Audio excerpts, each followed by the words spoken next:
Itim prutas na dapat iwasan ng may rayuma. Magandang araw po, mga lolo't lola. Alam niyo po ba na may mga prutas na akala niyong nakapagpapalusog pero tahimik palang sumisira sa mga kasukasuan?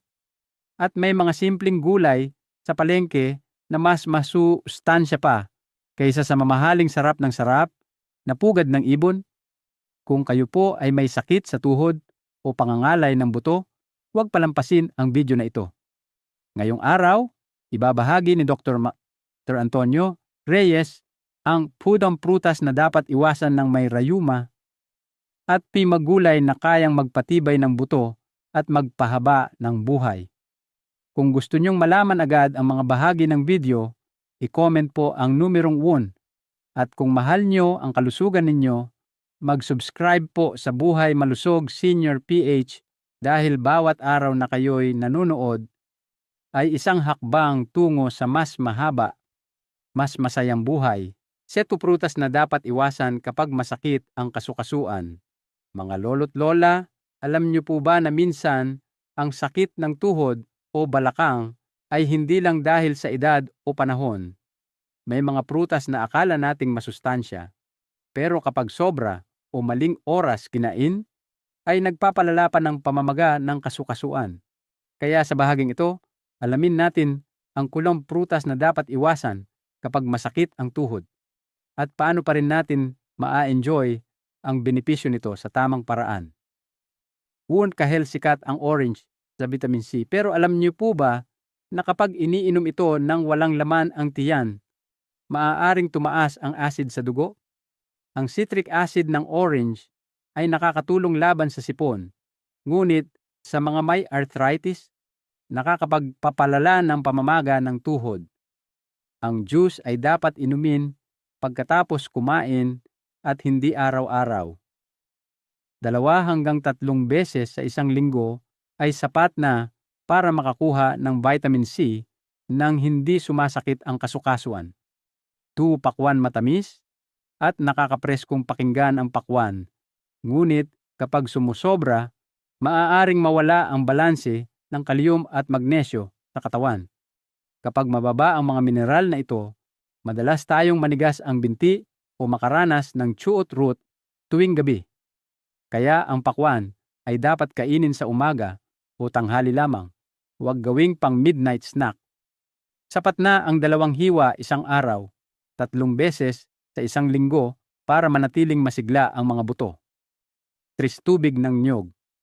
Maraming nagsasabing ang buko juice ay nakakapalamig ng katawan. Ngunit para sa may rayuma, maaaring magdulot ito ng pamamaga ng tuhod. Ang sobrang kaliyum at asukal sa buko ay nagpapabigat sa mga kasukasuan at nakakataas ng uric acid. Uminom lamang paminsan-minsan, huwag araw-araw, at iwasang inumin bago matulog. Mas mainam ang 1 baso tuwing umaga sa mainit na panahon. Tamang dami, tamang oras. Parulungan at mga matatamis na prutas. Sino po rito ang mahilig sa lunggan or mangga na sobrang tamis? Ang mga prutas na may mataas na fructose ay nagpapataas ng uric acid. Ang dahilan kung bakit sa sumasakit ang tuhod at daliri. Ayon sa WHO, dapat limitado lamang sa 25 gramo ng asukal bawat araw. Pero sa 1 tasa ng longgan pa lang, halos abot na rito. Kaya kung mahilig po kayo sa matamis, kumain ng kaunti lamang at huwag bago matulog upang hindi magsikip ang mga buto. Pipino. Ang pipino ay malamig sa katawan, ngunit para sa mga may mahina ang dugo o laging nanlalamig ang tuhod, maaari itong magdulot ng pananakit. Ang lamig sa loob mula sa pipino ay nagpapabagal sa daloy ng dugo sa kasukasuan. Kung gusto nyong kumain, mas maganda sa tanghali at isabay sa kaunting luya o asin para mabalanse ang lamig. 3 hiwa lamang ay sapat na upang mapresko ang katawan nang hindi naninigas ang tuhod. Hinog na papaya. Ang papaya ay tinaguri ang prutas ng kabataan. Pero kapag sobra, maaaring makasira ng collagen sa sulok ng kasukasuan. Mayroon itong enzyme na tinatawag na papain na kapag nasobrahan, nakakairita sa mga tuhod na may arthritis. Mas mainam ang 2 hanggang 3 beses sa isang linggo, ilang piraso lamang, at palaging pagkatapos kumain. Tandaan, kahit ang masustansya ay nagiging delikado kapag sobra. 7 hinog na mangga. Sino po ang hindi mahilig sa manggang hinog? Ang amoy pa lang ay nakakatakam. Pero ang mataas na asukal at acid nito ay nagpapataas ng uric acid na nagpapasakit sa mga buto. Kapag araw-araw kang kumakain ng mangga, parang dinadagdagan mo ng gasolina ang apoy ng pamamaga. Isang hiwa 2 beses sa linggo ay tamang-tama na. Ang sikreto ng malusog na tuhod ay hindi sa pag-iwas lahat, kundi sa pagkain ng tama at tama ang dami. Mga lolo't lola, mapapansin natin na kahit ang magandang bagay kapag sobra ay nagiging masama. Ang sekreto ng malakas na kasukasuan ay katamtaman at tamang oras ng pagkain.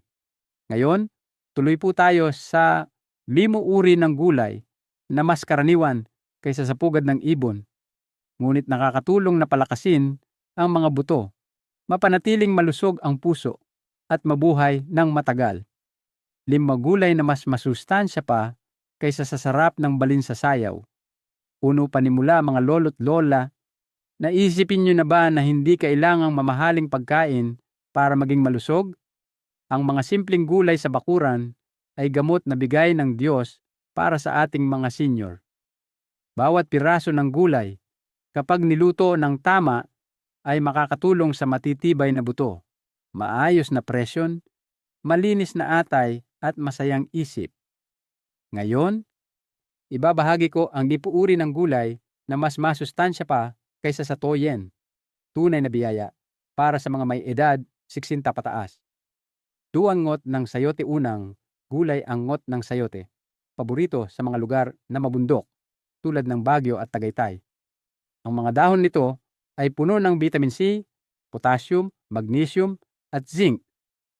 4 na sangkap na nagpapatibay ng buto, nagpapababa ng kolesterol at nagpapakalma ng atay.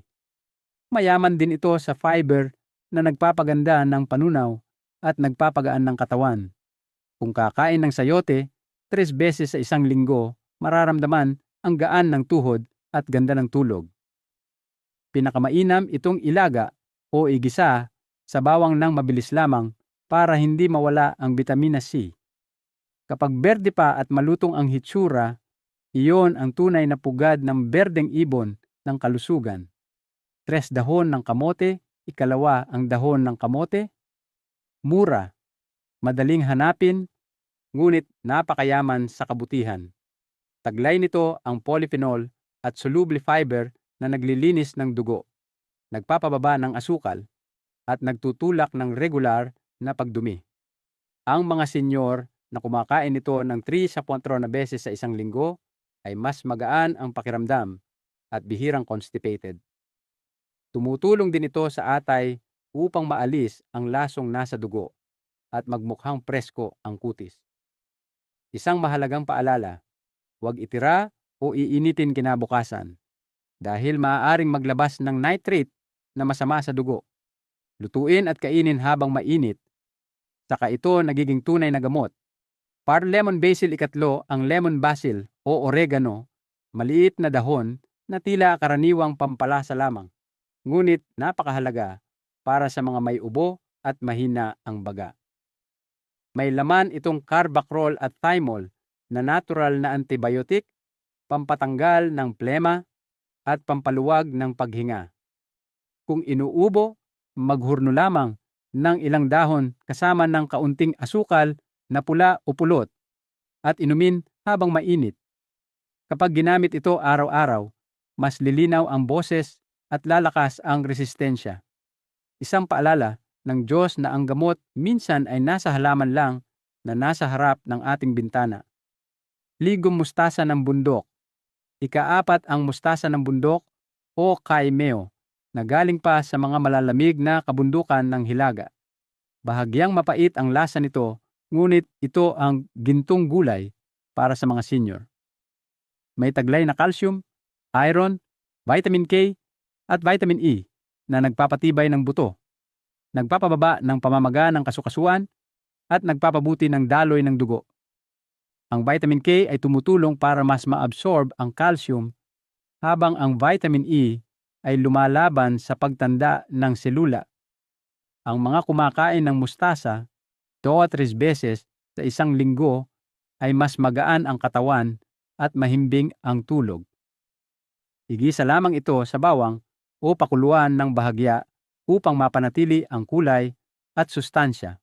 5 kutsay, at panghuli ang kutsay, kilala bilang gulay ng mahabang buhay. Taglay nito ang alisin, iron, at beta-carotene na nagpapalakas ng dugo, nagpapainit ng katawan, at nagsasaayos ng sirkulasyon. Para sa mga senyor na madalas giniginaw o sumasakit ang tuhod, subukang kumain ng kutsay na may itlog o tokwa 2 o 3 beses bawat linggo. Ang simpleng ulam na ito ay kayamanang nagpapanatiling mainit ang dugo at masigla ang puso. Tunay nga na ang pinakasimpleng gulay ay maaaring maging toyen ng ating buhay kung kakainin ng tama. Tip sa pagluluto, mensahe, at 7-day challenge sa tamang pagkain ng gulay. Mga lolo't lola, alam nating lahat na ang gulay ay mabuti sa katawan. Kapag mali ang paraan ng pagluluto, nawawala ang sustansya. Minsan pa nga ay nagiging sanhi ng sakit. Narito ang 3 simpleng paalala para gawing gamot ang bawat luto ng gulay. Una, igisa o igulay ng mabilis sa malakas na apoy. Gamitin lamang ang kaunting mantika tulad ng mantika ng soybean o sesame. Kapag berde at medyo malutong pa ang gulay, ibig sabihin ay buo pa ang bitamina nito. Ikalawa, huwag labis na pakuluan. Kung mapansin niyong nagiging dilaw o malabo ang tubig ng pinakuluang gulay, ibig sabihin ay nawala na ang vitamin C at B. Mas mainam ang lutong half-cooked, sariwa, masarap, at magaan sa tiyan. Ikatlo, huwag itira o itago ang gulay magdamag. Kahit nasa ref, maaaring magkaroon ng nitrate na hindi maganda sa dugo. Pinakamabuting kainin ang gulay habang mainit at bagong luto pa.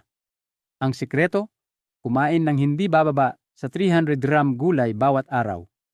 Pagsamahin ang iba't ibang kulay, berde, dilaw, at may amoy tulad ng hungchan o kutsay. Mas maganda rin kung uulitin ang gulay bago ang kanin para kontrolado ang asukal at mas magaan ang panunaw.